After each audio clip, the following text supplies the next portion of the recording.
Well, it's time for my city official review for Godzilla X Kong: The New Empire. It's finally here. In all honesty, I had to see this film again to remember all my points about this film. Of course, Rotten Tomatoes critics didn't like it. They gave it a whopping 54%, but we, the people, gave this film 93%. But let's sit here and act like Rotten Tomatoes is the truth. Never was. But that's for another video. Don't compare this film to Godzilla -1. Don't know why some do. Two different versions, two different storylines. Some are really obsessed with that movie, heads over heels. But I know I'll make the panties go in the tasties to some of these fans of Godzilla -1. Because I said that, but take it easy. Calm down. Calm down. Godzilla -1, it does not suck. I'm just saying some of y'all are going overboard with the praise. Calm down. Some compare New Empire to Saturday morning cartoons, which I could see, knowing the CGI was, something else. And this film is so far away from the gritty darkness we saw 10 years ago in Godzilla. This is not a Martin Scorsese film, people. People with their high expectations. Scorsese hasn't made a film, for me to quote, on a daily basis since Casino. Not to say The Departed wasn't good, because it was, but The Irishman, well, it was alright. Well, this is a monster film, a kaiju film to be correct. I don't know why people are trying to make this movie more than what it is, but anyway, let's get this thing cracking.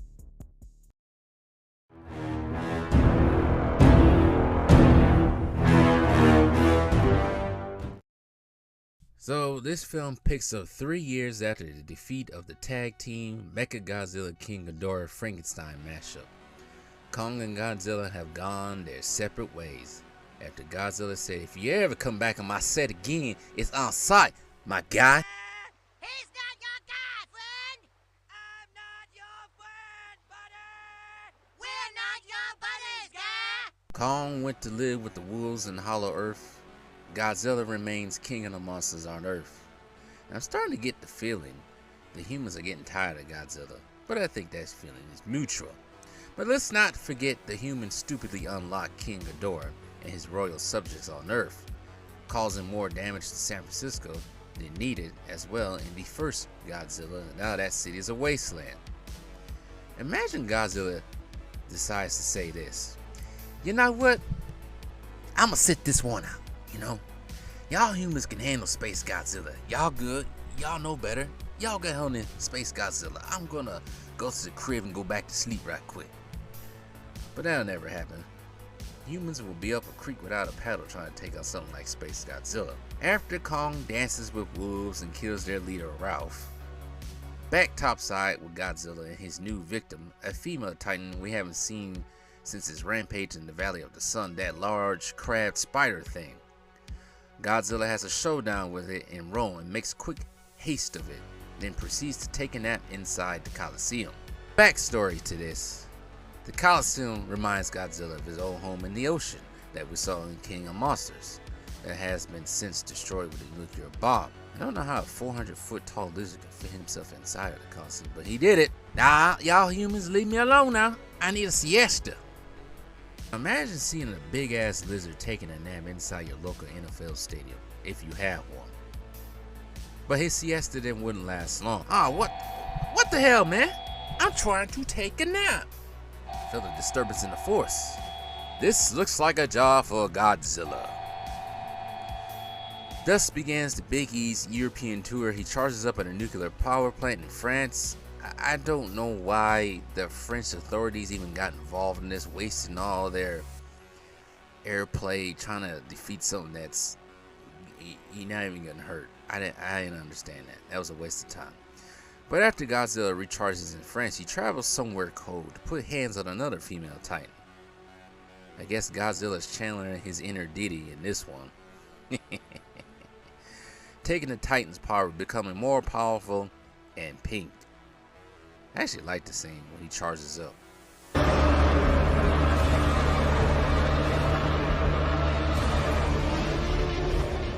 Godzilla's screen time in this film is rather disappointing, but every scene that he's in this film is rather charismatic and unstoppable. Back to Big G later. We gotta talk about Big Monkey. Well, Big Monkey has been chased by wolves, setting traps, breaking his tooth. He goes to the dentist, and in this film, he morphs into a Planet of the Apes film.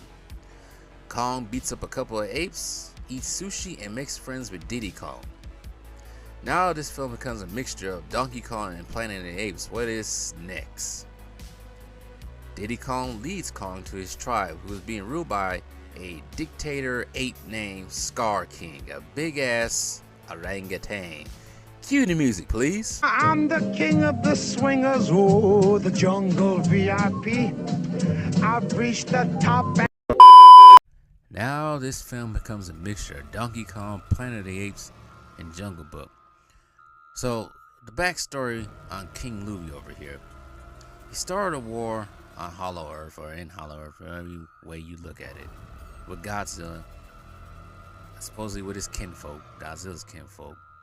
In addition to trying to wage a war on the surface world, but was defeated by Godzilla and then trapped in the Hollow Earth for good. And you look at King Louie's kingdom, a perfect example of hell. Kind of reminds me of how Darkseid rules Apocalypse. You got the citizens working like slaves, hellish landscape. The people are exhausted, punished, and scared of Darkseid. Good job of trying to create that aura around Scar King, director and writers. And I do say the MonsterVerse has done a good job applying biblical references, going back to the King of Monsters scene with King Ghidorah in front of the cross, and now with Scar King and his hellish kingdom. King Louie showcases his might on the people, and to Kong, he wasn't having it.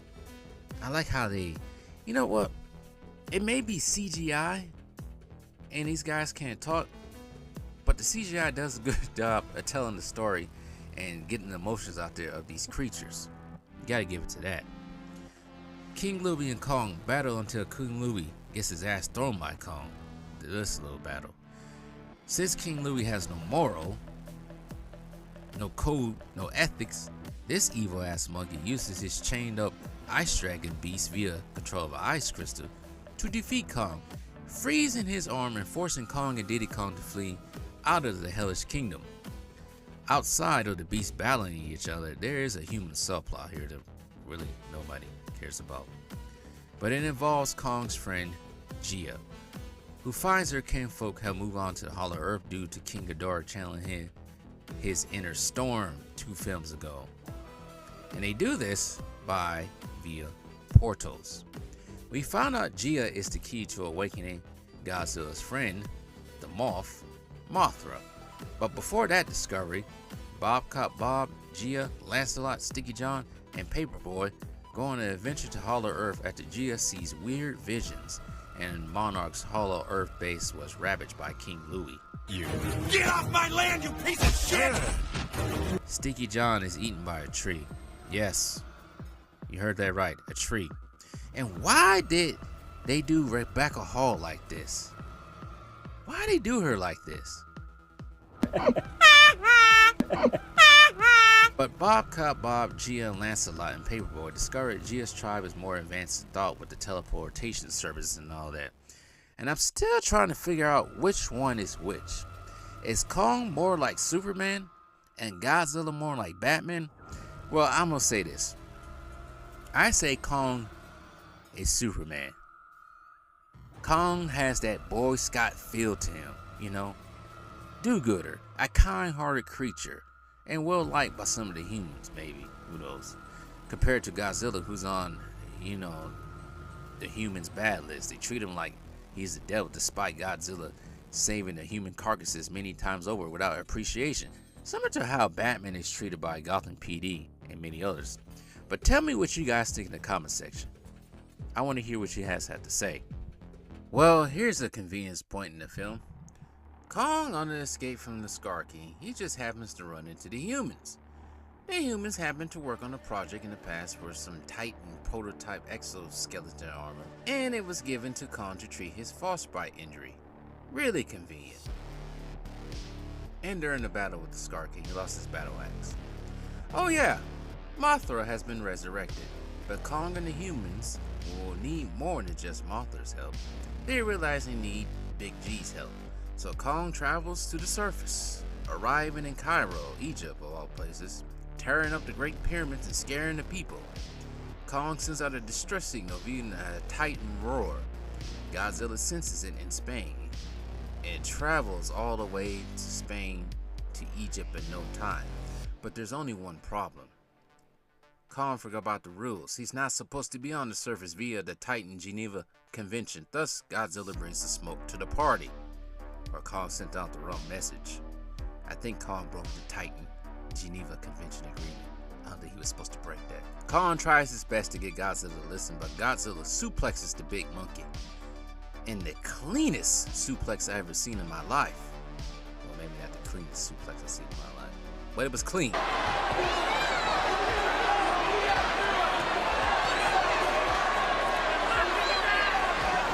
Again, down and now, not another German suplex, and Lesnar still with the arms wrapped. Come on. A second time. Oh. Kong, aka Big Monkey Tyson, tried his best to lump up Godzilla, but Godzilla in his Super Saiyan form, not by any chance, and if it wasn't for Mothra, Godzilla finally relaxes at the sight of Mothra, agrees to help Kong stop King Louie, and all three Titans head for Hollow Earth. Meanwhile, King Louie's minions give intel to King Louie about a portal to the surface world, and thus heading for the Iwi community. Kong and Godzilla give their best impressions of a dynamic duo, leading to a battle of titans, a gravity-less battle in fact. Godzilla throwing monkeys all over the place. This part of the fight was just... it's generic. It seems like every fight you've seen in every superhero movie. The humans try their hand in the battle, but they're useless as usual. Probably would have been mincemeat if it wasn't for Mothra saving them. A long way from home. This is Brazil! King Louie is the first to arrive in Brazil. His eyes hurt from the sun. He orders the Ice Dragon to give her best impression of Mr. Freeze. Tonight's forecast. A freeze is coming. Rio freezes over. Well, it's just a little. It's colder. It's not as hot as it used to be. In this part of the battle, King Louie really stood no chance. There was no way in the world King Louie was going to beat Godzilla on the ones. Unlike past films, Godzilla was nearly unstoppable in his new form in this film. You know how in past films Godzilla was getting lumped up and he kind of struggled to get back up. Not in this film. No. Not in that new form. He was briefly frozen by the ice shade, but he broke out it with ease. And remember, he was throwing monkeys in a barrel. Not only there was Godzilla, of course, plus there was Kong and Diddy Kong later on. And King Louie's odds didn't really fare well, and it worsened once he lost control of that ice crystal. And he was pretty much mincemeat after that. Once Shima was out of his control, Godzilla orders Shima to freeze King Louie in Kong's hand. Kong initiates Hulk Smash and sends King Louie to the lower room. Get him out of here! Get out! Godzilla reverses Shima's ice age with his atomic breath, probably giving the residents of the city radiation poison. All subjects to die in 5 years. Godzilla returns to his nap in the Coliseum. You don't bother me now. I'm going to sleep. Leave me alone. Don't bother me. That's what Godzilla said. Okay. I'm just translating what he said. Bobcat Bob fears of losing Gia to the tribe are alleviated. Subplot: Bobcat Bob thought she was going to lose Gia to the tribe because Gia had a hard time fitting in on Earth. Well, happy late Mother's Day and happy late Father's Day. Your new daughter is staying with you. Mom, now you a single mom. Meanwhile, Kong returns to the tribe, becoming the new tribe leader, thus becoming the name we all know him for. Well, at least the older people. King Kong. The end.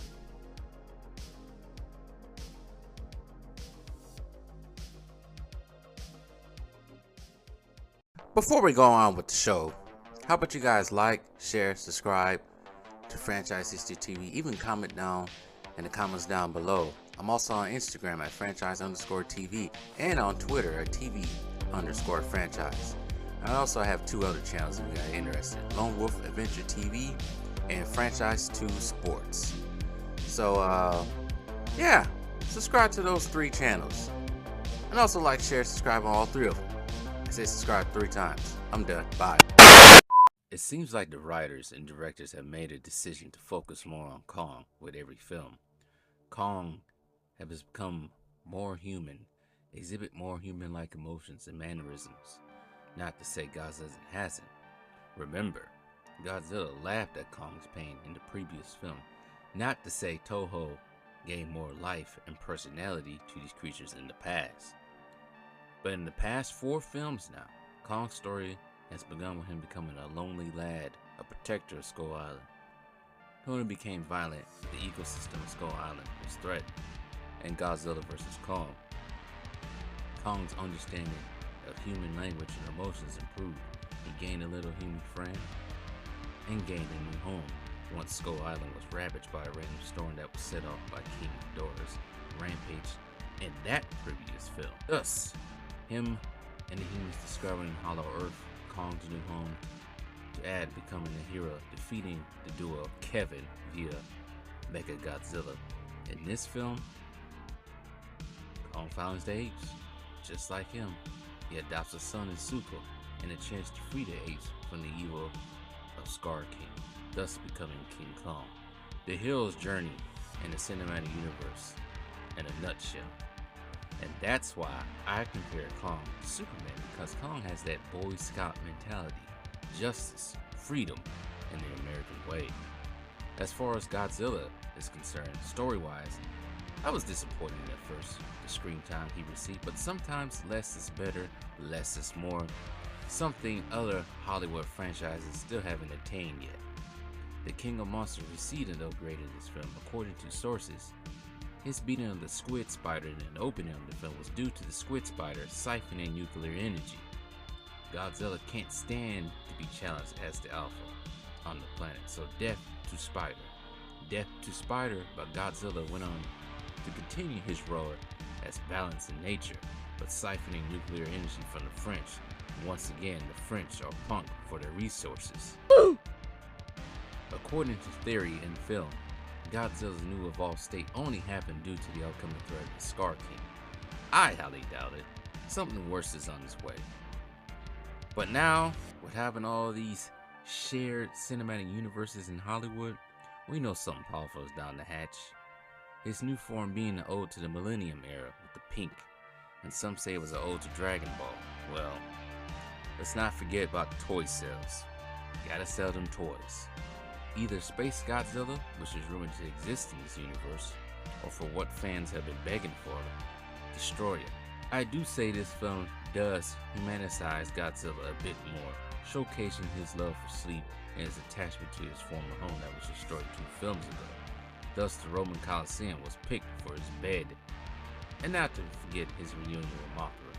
Now there are reports saying that this Mothra in this film is the mother of Mothra in King of Monsters. Directors just be saying anything these days.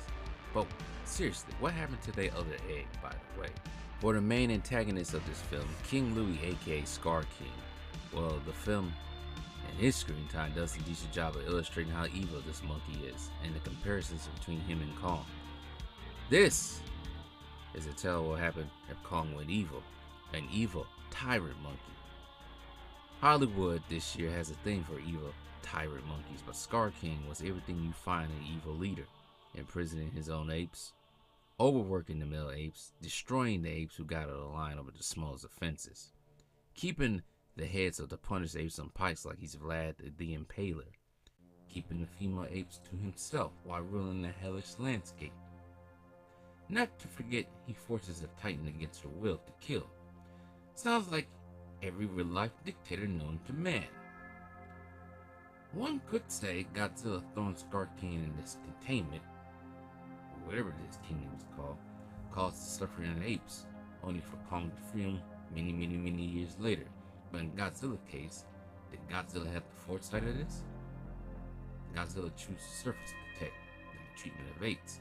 Then again, remembering Godzilla and his kind weren't too fond of the apes, and went to war with them. Not to say there's any good apes out there. But back to the Scar King. He was a Class A sicko that enjoyed the pain of others, as you saw in this fight with Kong, ruling that place like he was a North Korean ruler. If one doesn't laugh at his jokes, admit death. Zuko, aka Diddy Kong, he had a story. When he first ran into Kong, he was an evil son of a bee, but only because of the influence of his ruler. Deep down, Zuko only wanted to do good. With the appearance of Kong, realizing Kong could possibly stand up to the Scar King, Zuko realized there's a possibility for the apes to be freed from this evil leader's rule. Zuko was really lucky once he found out Kong teamed up with the king. He went from scared slave to a kid that had a hand in defeating the evil ruler, destroying the ice crystal that caused pain to Shimo. Now that the Scar King has been destroyed, Zuko has found a father figure and a friend in Kong. Mothra, was whatever, but according to Adam Wingard, the director and Legendary, they dreamed of incorporating Mothra back into the series. They also listened to the fans. They only needed clearance from Toho to get the rights to Queen of Monsters to make it possible. But I guess Mothra lives in Hollow Earth as protector of that tribe. Shimo, not much was said about her background in this film, other than creating the last Ice Age. Was actually introduced in the Call of Duty game a few years back via cave drawing. Now that she's free from Scar King's reign, looks like she'll join the Monsterverse Avengers in the future. Once again, the humans were used as a vehicle in the plots of this film, particularly Gia, her heritage, and the resurrection of Mothra. As much as fans don't like the humans in this film, they are needed to help the plot, but I get why they don't like them. Fans just want to see films of monsters just beating each other up for 90 minutes. In addition, now that these last films, the CGI team and writers have given these monsters more personality, with the facial expressions thus becoming more human-like. Example, with Kong going overboard sending Scar King to the lower room, Godzilla briefly smirks and seeing a place for smirk from Kong himself. I wonder if humans are tired of Godzilla. I reckon humans are, but there's two things to remember. Godzilla is a balance of nature. The humans can be tired of Godzilla all they want. It's his world. Now, he can do whatever he wants. He's a made man. And we humans are not. We just have to sit there and take it. A rule among titans. Real greaseball shit.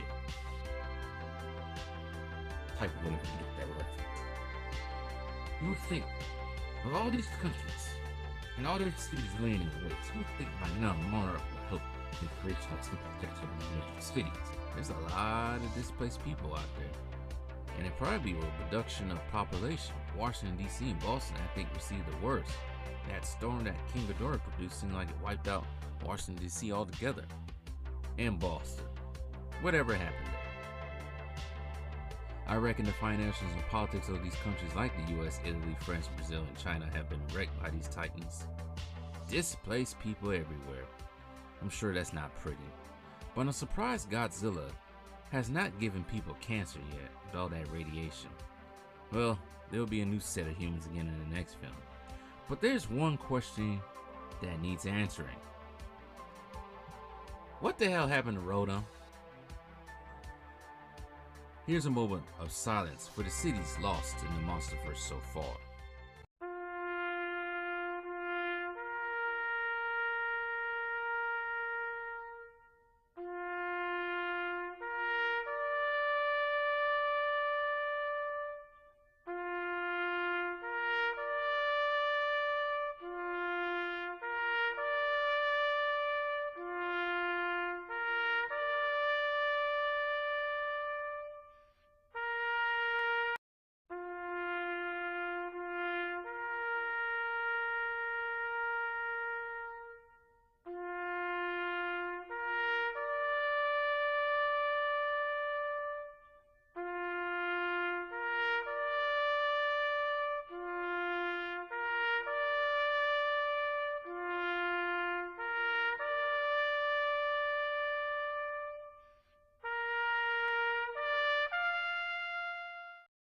Amen. But seriously, what happened to Rhoda? Probably the fourth famous monster from Toho, and he remains to be seen so far. Oh yeah, how can I forget? Rights.